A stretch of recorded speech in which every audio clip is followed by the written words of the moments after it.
Good evening, everyone. Not all here yet, then, I see. Oh, well, not to worry. Good evening, Giovanni. Oh, it's not good anything. Hi, what's the matter? I've got a terrible overhang. The word is hangover. Well, whatever it is, I've got it. I drank too much vino at lunchtime. Oh, it's fatal to drink at midday. Oh, terrible. Oh, good evening, Max. Oh, please, don't speak too loud.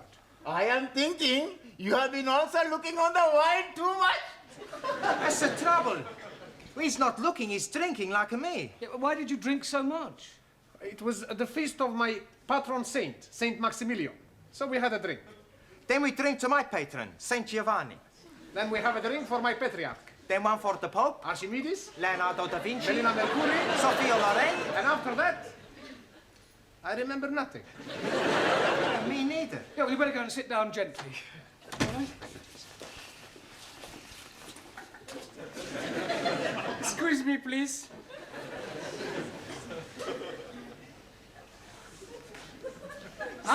That way. Ali, what are you doing?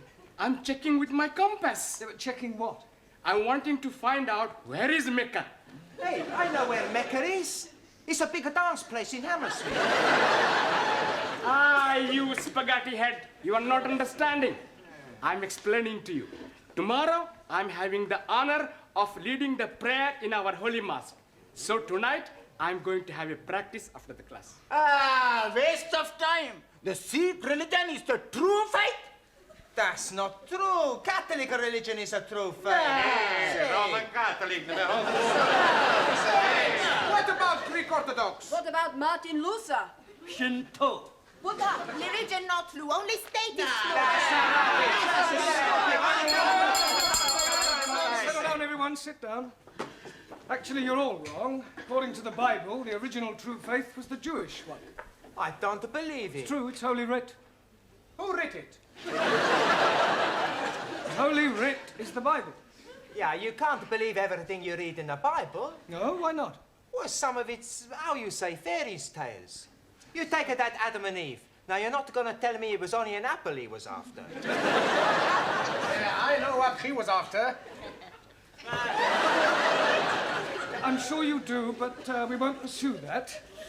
You're here to improve your English, not disprove the Bible. Danielle is late this evening. However, we'll carry on without her. Right, as you know, in a few weeks' time, you will all be taking your lower Cambridge. So tonight, I thought I'd give you an oral examination. You are wanting to look at our tooths? No, I mean that I'm going to go around the class and ask you all to give me some answers and hope that I get some correct ones. We are having a quiz. Yes, sort of. Like Mr. Mind. Mastermind. Yes, please. Yes, actually, that's not a bad idea, Ali. Let's make it competitive. We'll have a knockout competition. You mean like at a big punch-up? No. Only verbally. I'll go around the class, and whoever fails to answer a question correctly drops out, all right? Now, where shall we start? Yes, Jamila, I'll give you an easy one to start with. What is the plural of goose? Goose. Yes, one goose, two... Gooses? She's knockered out. Jamila, the plural of goose is geese. Geese. We won't count that. Let's have another one. Let me see. What is the opposite of good? Not good. Well, I would have preferred you to have said bad, but we'll accept that. All right. Giovanni, what is an epistle? That's easy. An epistle is the wife of an apostle. That's you out. I'm wrong. Yes, an epistle is a letter. Max, give me another word for forward. MacDonald. McDonald. Yeah, he plays forward for Arsenal. I don't mean that kind of forward. Another word for moving forward. Advance? Advance, yes, good, well done. Anna, another word for debunk. Debed. No, it means to ridicule. Ali, correct the following sentence. Last night, I am going to the cinema. Last night, I'm not going to the cinema. Wrong. It is not wrong. Because last night, I'm not going anywhere at all. You should have said last night I went to the cinema. But I'm telling you, I didn't went. It doesn't matter whether you did or didn't. You're out, all right? I'm sorry I'm so late, Mr. Brown. Well, that's all right, Danielle. Were you held up by the traffic? No, I was held up by a man. Heavens, you mean a mugger? I do not know his name.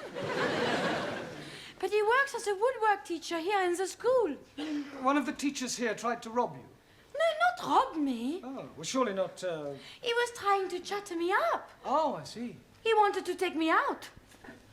You want I give him a bunch of fivers? He's bigger than you, Max. Everybody's bigger than Max. Hey! Watch what you're saying, huh? Listen, Nana Mascuri, you don't frighten Okay, come outside. No, all right, settle down, you two. Come on. Don't worry about it, Danielle. I'm sure that this woodwork teacher, whatever his name is, was only trying to be friendly. But he was trying to be more than friendly. He would not let me go past until I agreed to have dinner with him. He does seem to have been rather persistent. Then, Eureka! I have, how you say, a brainwash. Wait. Yes! I tell him I cannot go out with him because I am engaged to be married. Ah, very good. Quick thinking. There's only one problem. What was that? I tell him I'm engaged to be married to you. Me? Yes! It was a good idea, yes? It was a good idea, no. Did anybody overhear you? Only Gladys. Oh, great. That's worse than putting it on news at 10. It'll be all over the school by now. You say that Mr. Brown is engaged to his French student? That's right. I heard her tell Mr. Jarvis in the tea room. Well, this is absolutely disgraceful. I think he might have had the decency to tell me first. Tell you? Yes. It's most inconsiderate. Oh, dear. I'm sorry. I didn't know. Didn't know what? Oh, nothing. Nothing. I must be getting back. Oh, Gladys, did you say anything to Miss Courtney about Danielle and me? Oh, only in passing. Oh, great. I better go and check it. I didn't mean any harm. I'd no idea she felt that way. What way? About you. So what are you talking about? Oh, unrequited love. Pardon? You and her ladyship. She fancies you. Oh, don't be ridiculous. Yeah, oh, it's true. No, she was very upset when she heard about you and Danielle. Poor Gladys, soul. I don't know where you got this ridiculous story from, but you are completely mistaken. Oh, no, I'm not. I heard her. But, I mean, she told you that she fancied me? Well, not in so many words, but I knew.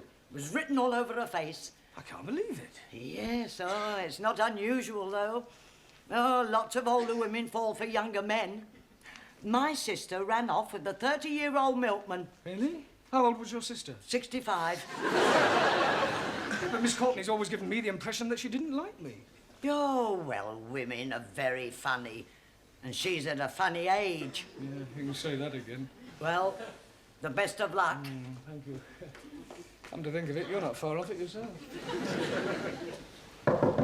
Enter? Miss Courtney.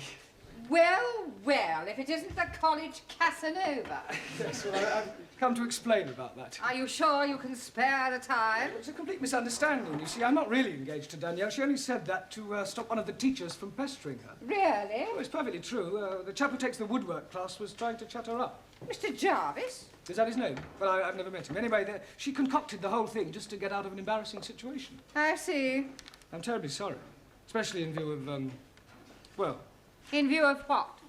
Yeah, well, I hardly like to mention it. Well, you have mentioned it, so you may as well continue. Well, let me say right away that it's a perfectly natural thing to happen. What is? Well, for one person to be attracted to another despite a difference in their ages. To what two persons are you referring? Well, you and I. You and I? Yes. Oh, Mr. Brown, I'd no idea you felt like that about me. Well, as you said yourself, it's perfectly natural. Oh, you poor dear boy. Ah, no, Miss Courtney, you don't understand. Oh, but I do. Men have always found me rather fascinating. Yeah, I'm sure they have. Look, let me explain. You Now, see- there's no need to apologize for the way you feel. Yes, but Of I'm not- course, it's out of the question. But, Miss Courtney, please. Now, don't start grovelling. Don't get over it. Yes, I suppose I will. And now I suggest you go and squash this foolish rumour about you and your French fiancée. All right, I'll do that. Thank you. And Mr. Brown, Yes, Miss Courtney? don't worry about this other little affair. I shan't tell a soul. Your secret is safe with me. You're very kind. Poor fellow. And Mr. Brown, Yes, Miss Courtney? don't worry about this other little affair. I shan't tell a soul. Your secret is safe with me. You're very kind.